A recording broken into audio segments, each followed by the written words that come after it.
வணக்கம். இன்றைய பிஎன்சியின் நேரலை செய்திகளை வழங்குவதற்காக நான் ஷாலினி மூர்த்தி. விரிவான செய்திகளை பார்ப்பதற்கு முன்னதாக தலைப்புச் செய்திகளை பார்க்கலாம். அனைவருக்கும் ஏஐ என்ற தலைப்பில் மாணவர்களுடன் இபிஎஸ் கலந்துரையாடல். மடிக்கணினியால் பெற்ற பலன்கள் குறித்து பெருமிதம். அன்புமணி மீதான ஊழல் வழக்குகளை சிபிஐ விரைந்து விசாரணை நடத்துங்கள். பாமக நிறுவனர் ராமதாஸ் வலியுறுத்தல். ஈரோட்டில் விஜய் பிரச்சாரத்திற்கு 1500 போலீசார் பாதுகாப்பு. பேனர்கள் வைக்க 17 நிபந்தனைகள் விதித்து காவல்துறை. தனி உலகத்தில் வாழ்ந்து கொண்டிருக்கிறார் முதல்வர் ஸ்டாலின். பாஜக தேசிய செயற்குழு உறுப்பினர் அண்ணாமலை கிண்டல். ஜல்லிக்கட்டு போட்டிக்கு வழிகாட்டு நெறிமுறைகளை வெளியிட்ட தமிழக அரசு. மாவட்ட ஆட்சியாளர்களிடம் அனுமதி பெறாமல் போட்டிகளை நடத்தக்கூடாது என உத்தரவு. மதுரை மீனாட்சி அம்மன் கோவில் குடமுழுக்கை தமிழில் நடத்த கோரி மனு.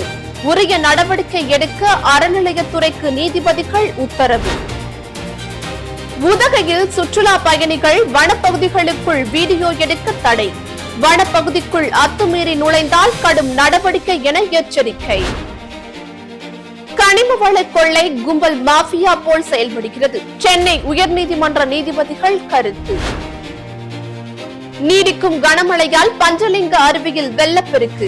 அமலலிங்கேஸ்வரர் ஆலயத்தை சூழ்ந்த தண்ணீர். நாளைக்கே தேர்தல் நடத்தினாலும் எதிர்கொள்ள தயார்.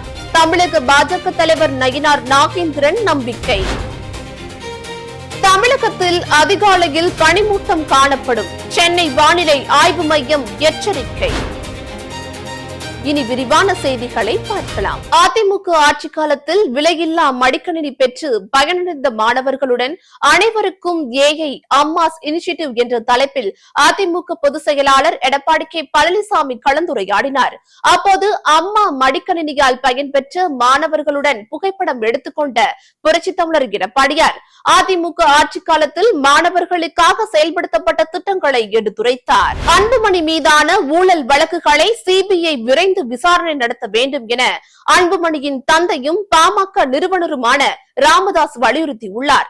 மேலும் கட்சியை கைப்பற்றுவதற்காக அன்புமணி பம்மாத்து வேலைகளில் ஈடுபடுவதாக குற்றம் சாட்டியுள்ளார். பாட்டாளி மக்கள் கட்சியின் நிர்வாக குழு கூட்டத்திற்கு பிறகு செய்தியாளர்களிடம் பேசிய ராமதாஸ், பல மாதங்களுக்கு முன்பு கட்சியிலிருந்து நீக்கப்பட்ட அன்புமணி கட்சியின் பெயரையும் சின்னத்தையும் பயன்படுத்தக்கூடாது, எனது பெயரையும் அவர் பயன்படுத்தக்கூடாது என்று தெரிவித்துள்ளார். ஈரோடு அடுத்த விஜயமங்கலம் சரளை பகுதியில் தாவிக தலைவர் விஜய் வாகன பிரச்சார பொதுக்கூட்டம் நடப்பதையொட்டி 1500 போலீசார் பாதுகாப்பு பணியில் ஈடுபட்டுள்ளனர். பேனர்கள் வைப்பதற்கு மாநகராட்சி 17 நிபந்தனைகள் விதித்துள்ளது. விஜய் பிரச்சார வாகனத்தின் மீது நின்று பேச உள்ள நிலையில் வாகனம் நிறுத்தப்படும் பகுதியை பொதுமக்கள் பார்க்கும் வகையில் மைதானம் வடிவமைக்கப்பட்டுள்ளது. ஆன்மீக பயணமாக புதன்கிழமையன்று வேலூர் வந்தடைந்த குடியரசுத் தலைவர் திரௌபதி முர்முவை ஆளுநர் RN ரவி, மத்திய இணையமைச்சர் எல் முருகன் உள்ளிட்டோர் வரவேற்றனர். ஸ்ரீபுரத்தில் உள்ள தங்க கோவிலுக்கு வந்த குடியரசுத் தலைவர் திரௌபதி முர்மு ஸ்ரீ நாராயணி அம்மன் கோவில், விநாயகர் கோவில், சொர்ணலட்சுமி மற்றும் பெருமாள் கோயில்களில் சுவாமி தரிசனம் செய்தார். இதையடுத்து தங்க கோவிலுக்கு வந்ததை நினைவு கூறும் விதமாக வில்வம் மரக்கன்றை குடியரசுத் தலைவர் திரௌபதி முர்மு நட்டு வைத்தார். நாட்டில் என்ன நடக்கிறது என்பதே தெரியாமல் ஒரு தனி உலகத்தில் வாழ்ந்து கொண்டிருக்கிறார் முதல்வர் ஸ்டாலின் என்று பாஜக தேசிய செயற்குழு உறுப்பினர் அண்ணாமலை கேள்வி எழுப்பியுள்ளார். தனது எக்ஸ் சமூக வலைதள பக்கத்தில் பதிவிட்டுள்ள அண்ணாமலை, 100 நாள் வேலை திட்டத்தை 150 நாட்களாக உயர்த்துவோம் என்று அளித்த வாக்குறுதி நினைவிருக்கிறதா முதல்வர் ஸ்டாலின்? முன்பு போல 100 நாள் வேலை திட்டத்தில் ஊழல் செய்ய முடியாது என்ற கவலையா என்றும் கேள்வி எழுப்பியுள்ளார். தமிழகத்தில் ஜல்லிக்கட்டு போட்டிகளை பாதுகாப்பாக நடத்துவதற்கான வழிகாட்டு நெறிமுறைகளை தமிழக அரசு வெளியிட்டுள்ளது. பொங்கல் மற்றும் தமிழர் திருவிழாவை முன்னிட்டு கால்நடை பராமரிப்புத்துறை செயலர் சுப்பையன் மாவட்ட ஆட்சியாளர்களுக்கு அனுப்பியுள்ள சுற்றறிக்கையில், மாவட்ட ஆட்சியாளர்களிடம் முன்கூட்டியே அனுமதி பெறாமல் ஜல்லிக்கட்டு உட்பட எந்த போட்டிகளையும் நடத்தக்கூடாது என தெரிவிக்கப்பட்டுள்ளது. விலங்கு வதை தடுப்பு சட்ட விதிகளுக்கு இணங்க போட்டிகளை நடத்த அனுமதி வழங்க வேண்டும் எனவும் கூறப்பட்டுள்ளது. புலம்பெயர்ந்த தொழிலாளர்களிடம் இருந்து அரசுகள் நன்மைகளை பெறும்போது வெளிநாட்டு வேலை வாய்ப்பால் ஏற்படும் பிரச்சனைகள் எழும்போது அவர்களை மீட்க விரைந்து செயல்பட்டு உரிய இழப்பீடு கொடுப்பதும் கடமையாகும் என உயர்நீதிமன்ற மதுரை அமர்வு நீதிபதிகள் தெரிவித்துள்ளனர். இது தொடர்பான வழக்கை விசாரித்த நீதிபதி மன்னன் என்பவன் மக்களை மகிழ்ச்சியாகவும் வளமாகவும் வைத்திருக்க வேண்டும் என்று தெரிவித்தார்.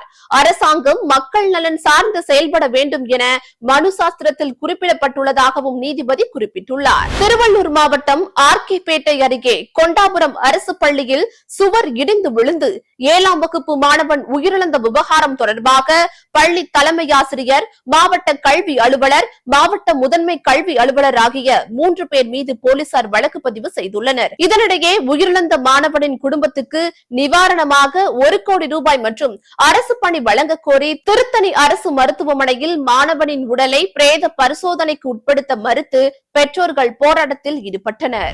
SIR பணிகள் முடிவுற்ற நிலையில் வரும் 19ஆம் தேதி வரைவு வாக்காளர் பட்டியல் வெளியிடப்பட உள்ளது. தற்போதுள்ள பட்டியலில் உள்ள 13,03,000 வாக்காளர்களில் சுமார் 2,15,000 வாக்காளர்கள் நீக்கப்பட உள்ளதாக தகவல் வெளியாகியுள்ளது. SIR ஆய்வில் உயிரிழந்தவர்கள் 48,000 பேரும், நிரந்தரமாக வேறு இடங்களுக்கு குடிபெயர்ந்தவர்கள் சுமார் 72,000 பேரும், இரட்டை பதிவு கொண்ட வாக்காளர்கள் 10,000 பேரும், முகவரியில் இல்லாத வாக்காளர்கள் சுமார் 84,000 பேர் என அடையாளம் காணப்பட்டுள்ளதாக தகவல் வெளியாகியுள்ளது. ஜனவரி மாதம் மதுரை மீனாட்சி அம்மன் கோவிலில் குடமுழுக்கு நடைபெறுகிறது. இந்த குடமுழுக்கு மற்றும் வேள்வி பூஜைகளை தமிழில் நடத்தவும், இந்நிகழ்வுகளில் தமிழ் வேள்வி ஆசிரியர்களுக்கு சம வாய்ப்பு வழங்கவும் உத்தரவிடக் கோரி பல்வேறு தரப்பினரும் தெய்வத்தமிழ் பேரவை போன்ற அமைப்புகளும் கோரிக்கை விடுத்துள்ளனர். இது தொடர்பாக உயர்நீதிமன்ற மதுரை அமர்வில் தாக்கல் செய்யப்பட்ட பொதுநல மனுவை விசாரித்த நீதிபதிகள் G. ஜெயச்சந்திரன், K. ராமகிருஷ்ணன் அமர்வு மனுதாரரின் மனுவை பரிசீலித்து உரிய நடவடிக்கை எடுக்க அறநிலையத்துறைக்கு நீதிபதிகள் உத்தரவிட்டுள்ளனர். கிறிஸ்துமஸ் புத்தாண்டு விடுமுறையை ஒட்டி உதகைக்கு வரும் சுற்றுலா பயணிகளுக்கு கட்டுப்பாடு விதிக்கப்பட்டுள்ளது. நீலகிரிக்கு வரும் சுற்றுலா பயணிகள் அனுமதிக்கப்பட்ட சுற்றுலா தலங்களுக்கு மட்டுமே செல்ல வேண்டும். வனப்பகுதிகளுக்குள் வீடியோ எடுக்கவும் ட்ரோன் பறக்கவிடவும் தடை விதிக்கப்பட்டுள்ளது. தடையை மீறி வனப்பகுதிக்குள் அத்துமீறி நுழைந்தால் கடும் நடவடிக்கை எடுக்கப்படும் எனவும் தெரிவிக்கப்பட்டுள்ளது. கனிம வள கொள்ளையை தடுக்க அதிகாரிகள் ஆய்வு மேற்கொள்ள வேண்டும் என சென்னை உயர்நீதிமன்றம் தெரிவித்துள்ளது. அரசியல் பண பலத்தை வைத்துக் கொண்டு கனிம வள கொள்ளை கும்பல் மாஃபியா போல் செயல்படுவதாகவும், மணல் மற்றும் கனிம வள கொள்ளையை தடுப்பது சம்பந்தப்பட்ட மாவட்ட ஆட்சியாளர்களின் பொறுப்பு என்றும் கூறியுள்ளது. திருப்பூர் மாவட்டம் உடுமலைப்பேட்டையை அடுத்துள்ள திருமூர்த்திமலை பஞ்சலிங்க அருவியின் நீர்பிடிப்பு பகுதிகளான குருமலை, குளிப்பட்டி, ஜல்லிமுத்தான் பாறை உட்பட பல்வேறு இடங்களில் கனமழை பெய்த காரணத்தால் பஞ்சலிங்க அருவியில் வெள்ளப்பெருக்கு ஏற்பட்டுள்ளது. அருவி பகுதிக்கு செல்லவும் குளிக்கவும் தடை விதிக்கப்பட்டுள்ளது. அங்குள்ள அமரலிங்கேஸ்வரர் கோவிலில் காட்டாற்று வெள்ளம் சூழ்ந்ததால் பக்தர்களின் பாதுகாப்பு கருதி தற்போது பூஜைகள் நிறுத்தப்பட்டுள்ளன. விஜய் திவாஸ் அன்று குடியரசுத் தலைவர் திரௌபதி முர்மு குடியரசுத் தலைவர் மாளிகையில் பரம்வீர் சக்ரா என்ற புதிய புகைப்பட காட்சியகத்தை திறந்து வைத்தார். இந்த முயற்சி நாட்டின் மாவீரர்களின் தியாகத்தை போற்றும் விதமாக அமைந்துள்ளது. இந்தியாவின் மிக உயரிய ராணுவ விருதான பரம்வீர் சக்ரா பெற்ற 21 வீரர்களின் உருவப்படங்கள் இங்கு இடம்பெற்றுள்ளன. தேர்தலை எதிர்கொள்ள பாஜக தயாராக இருக்கிறது என்றும், நாளைக்கு தேர்தல் என்றாலும் நாங்கள் தயாராக இருக்கிறோம் என்றும் தமிழக பாஜக மாநில தலைவர் நயினார் நாகேந்திரன் கூறியுள்ளார். சென்னையில் செய்தியாளர்களிடம் பேசிய அவர், ஜனவரி 9ஆம் தேதி யாத்திரை நிறைவு நாள் விழாவில் பிரதமர் மோடி அல்லது உள்துறை அமைச்சர் அமித்ஷாவை அழைக்க முடிவு செய்திருப்பதாக தெரிவித்துள்ளார். தமிழகம் நோக்கி வீசும் கிழக்கு திசை காற்றின் வேக மாறுபாடு நிலவுவதன் காரணமாக தென் தமிழகத்தில் டிசம்பர் 18ஆம் தேதி ஓரிரு இடங்களில் லேசானது முதல் மிதமான மழை பெய்யக்கூடும் என சென்னை வானிலை ஆய்வு மையம் அறிவித்துள்ளது. வடகிழக்கு பருவமழை தமிழ்நாட்டில் பல பகுதிகளில் முடிவுக்கு வர உள்ள நிலையில் மேற்கு தொடர்ச்சி மலைப்பகுதிகளில் பலத்த மழை பெய்து வருகிறது.